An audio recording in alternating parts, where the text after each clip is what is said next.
¿Qué tal? Buenos días en esta hermosa mañana. Espero que tengas un hermoso y bendecido día. Hoy estamos a miércoles, estamos ya a mitad de la semana y estamos muy felices porque Dios nos da la oportunidad de predicar la palabra, de compartir este bello mensaje que Dios tiene para cada uno de nosotros.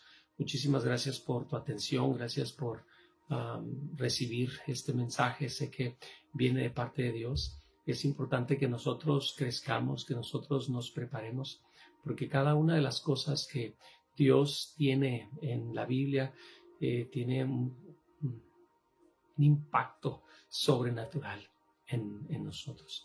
Así es que estemos siempre atentos a lo que Dios nos quiere ministrar. Y el día de hoy quiero hablar de un tema maravilloso. Estamos viendo cuando Jesús comienza su ministerio, pero antes, si puedes compartir este video para alcanzar a las más almas posibles. Amén. Etiqueta a alguna persona, ponlo en tu historia.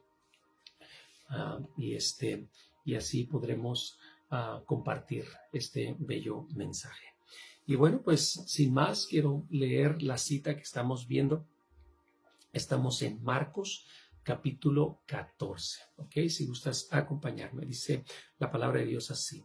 Después de que Juan fue encarcelado, Jesús vino a Galilea predicando el evangelio del reino de Dios. Y quiero hablar de este pasaje, de cómo Jesús, de todas las lugares o de todos los pueblos que comienza o que pudiera comenzar su ministerio, él eligió a Galilea, ¿ok? Y vamos a hacer una pausa para hablar qué era Galilea, por qué era Galilea, por qué Dios decidió que así fuera, ¿ok? Galilea, debemos de saber que era un pueblo, era una región montañosa en la región de Neftalí, donde estaba situada la ciudad de refugio llamada Quedes, ¿ok? Y esta ciudad la menciona desde Josué, y si gustas acompañarme, voy a leerla. Josué capítulo 20, versículo 7, ¿ok? Entonces señalaron a sedes en Galilea, en el monte de Neftalí, Siquem en el monte de Efraín y Kiriat Arba, que es Hebrón, en el monte de Judá. ¿De qué está hablando aquí? En este pasaje de Josué habla de que Dios había asignado ciudades de refugio, ¿ok? Y quiero hablar un poquito de esto porque es importante la historia para poder entender por qué Jesús inicia su ministerio en ese lugar, ¿ok? Ciudades de refugio eran lugares que Dios había asignado para cuando alguien cometiera algún pecado o cometiera alguna falta, y que pudieran huir a ese lugar, ¿ok? Y quiero leerlo, está en Josué capítulo 20 del versículo 1 en adelante. Dice: habló Jehová a Josué diciendo: habla a los hijos de Israel y diles: señalaos las ciudades de refugio. De las ciudades yo os hablé por medio de Moisés, para que se acoja allí al homicida que matare a alguno por accidente, y no a sabiendas, y os servirán de refugio contra el vengador de la sangre.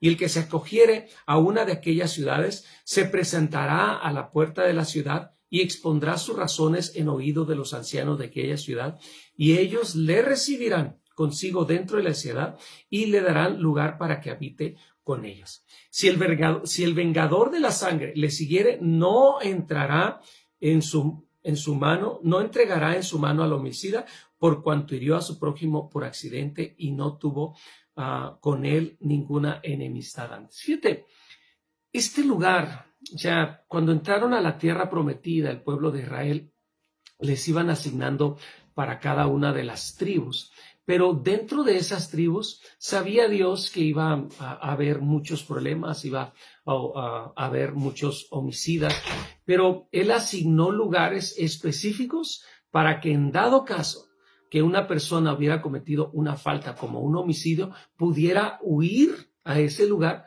porque debemos de recordar que en aquel entonces no había lo que hoy conocemos como cárceles y gobierno, policías y todo un sistema ejecutivo, todo un sistema ejecutivo y judicial. Entonces no había cortes ni había todo este sistema que hoy en día lo vemos. En aquel entonces sí existían los jueces, que eran los que venían si había un problema, venían con un juez y se sentaban en ese lugar y exponían su caso. Uno decía una cosa, otro decía otra cosa, y ya el juez discernía y daba una sentencia. Bueno, pues si hiciste esto, le vas a pagar, o no sé, si mataste una vaca, pues repon la vaca, o cosas así. Pero no existía un gobierno como tal.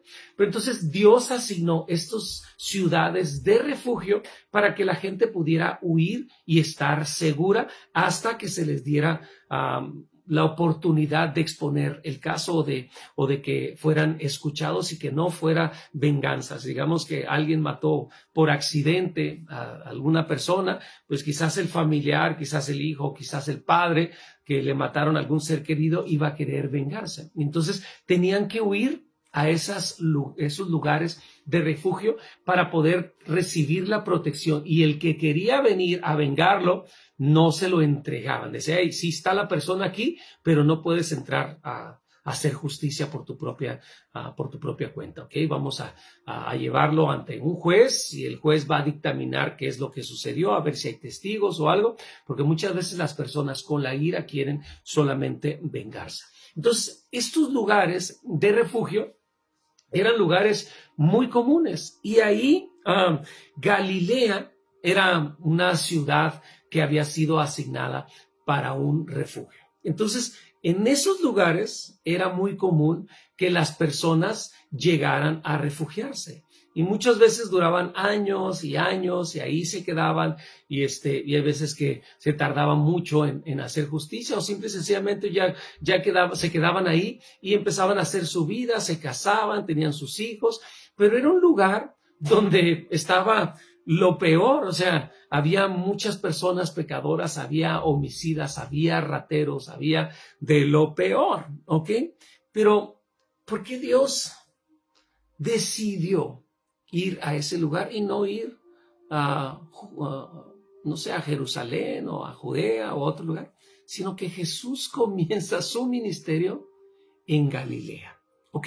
Y fíjate, Galilea también habla de que no solamente era ciudad de refugio, sino también que era una ciudad de gentiles. Y quiero hablar también de este pasaje de los gentiles. Y este pasaje lo vemos en, si no me equivoco, es en Isaías capítulo 9, versículo del 1 al 7. Dice la palabra de Dios así. Dice, mas no habrá para siempre oscuridad para la que está ahora en angustia, tal como la aflicción que vino en el tiempo que livianamente tocaron la primavera a la tierra de Zabulón y la tierra de Neftalí. Pues al fin llenará de gloria el camino del mar, de aquel lado del Jordán, en Galilea de los gentiles. El pueblo que andaba en tinieblas vio gran luz. Los que moraban en la tierra de sombra de muerte, luz resplandeció sobre ellos. Multiplicaste la gente y aumentaste la alegría. Se alegrarán delante de ti como se alegran en la siega, como se gozan cuando reparten los despojos. Porque tú quebraste su pesado yugo y la vara de su hombro y el cetro de su opresor, como en el día de Madián. Porque todo calzado que lleva el guerrero en el tumulto de la batalla y todo manto revolcado en sangre serán quemados y puestos en fuego. Porque un niño nos es nacido, hijo nos es dado, y el principado sobre su hombro, y se llamará su nombre admirable, consejero, Dios fuerte, Padre eterno, príncipe de paz. lo dilatado de su imperio y la paz no tendrá límite sobre el trono de David y sobre su reino, disponiéndolo y confirmándolo en juicio y en justicia desde ahora y para siempre. El celo de Jehová de los ejércitos hará esto. Fíjate, aquí está hablando una profecía acerca de el Mesías, que el Mesías iba a ir a ese lugar, ¿ok? Y habla de que iba a ser Galilea de los gentiles, y los gentiles quizás hoy en día para nosotros no tiene tanto significado, pero quiero explicar un poquito de este pasaje de los gentiles. Los gentiles eran las naciones, hoy en día le llaman goyims, ¿ok? Es el mismo término gentil o goyims. Son para las personas que no son israelitas, ¿ok?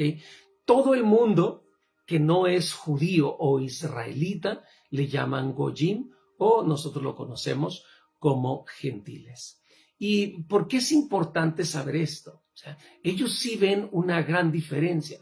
Si miran a una persona que es judía o es israelita, lo miran con agrado, con aprecio, con admiración y con respeto lo tratan, porque son de su sangre, son descendientes de Abraham o de alguna de las tribus de Israel, ¿ok?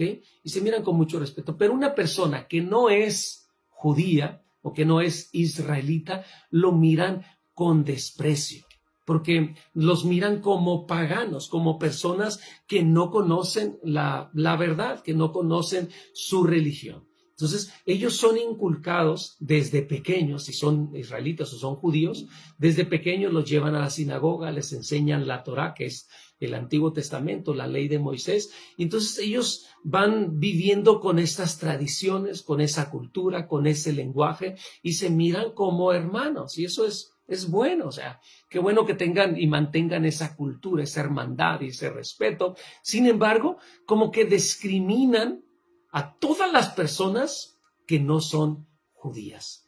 Y los gentiles los miran con desagrado, los miran, es más, como perros. Así dice la Biblia, no lo estoy inventando yo, es algo muy fuerte. Ellos los miran como basura, como animales. Es más, inclusive ellos tienen algunas interpretaciones orales que le dicen de la palabra de Dios, y en estas interpretaciones de estos hombres dice que está bien que puedan matar a un gentil o a un goyín, porque pues son enemigos de Dios. Si son enemigos de Dios, pues obviamente también son enemigos de ellos, y los miran como perros, como animales, y los desprecian, los escupen. Es más, inclusive ahora por las redes sociales miramos cuando va alguna persona a Israel y que quieren hablarle de Cristo o algo, les escupen la cara, ¿ok? Porque para ellos es su cultura, o sea, eres basura y les escupen. ¿Tú qué vas a venir a enseñarme a mí si yo conozco la verdad? Yo soy hijo del Todopoderoso, yo soy de la sangre de Abraham y soy elegido, y como que los demás, o sea, como los miran con desprecio. ¿Cómo crees tú que me vas a venir a decir algo a mí si ellos se creen la raza superior, la raza suprema, el pueblo de Dios aquí en la tierra? ¿Ok? Y debemos de saber que Dios no hace acepción de personas. Esto es lo que muchas veces nos cuesta trabajo entender. Entonces, ellos sí hacen una diferencia. Nosotros también, como hijos de Dios, debemos de amar a todos. ¿Ok? No nada más a los que son cristianos, no nada más a los que son nuestra familia, a nuestros padres o a la esposa o a los hijos, no. O sea, Dios nos ordena a amar a todos, ¿ok? A todos los pueblos, no solamente a unos. Es más, inclusive esto se ha visto mucho dentro del cristianismo, donde, no sé, hay alguna guerra que va en contra de Israel y como que desprecian a la otra nación y como que defienden al pueblo de Israel. Y esto no es correcto. La Biblia nos ordena que así como Dios hace llover y hace salir el sol sobre buenos y malos, sobre justos e injustos, nosotros debemos de amar a todos por igual. Más, inclusive dice, el segundo y más grande mandamiento es: amarás al Señor. Bueno, hay dos, ¿no? Amarás al Señor tu Dios con todo tu corazón, con toda tu mente, con toda tu alma y con todas tus fuerzas. Y el segundo es amarás a tu prójimo como a ti mismo. Y el prójimo es todas las personas. O sea, no voy a hacer yo predilección de personas. Y esto es una corriente que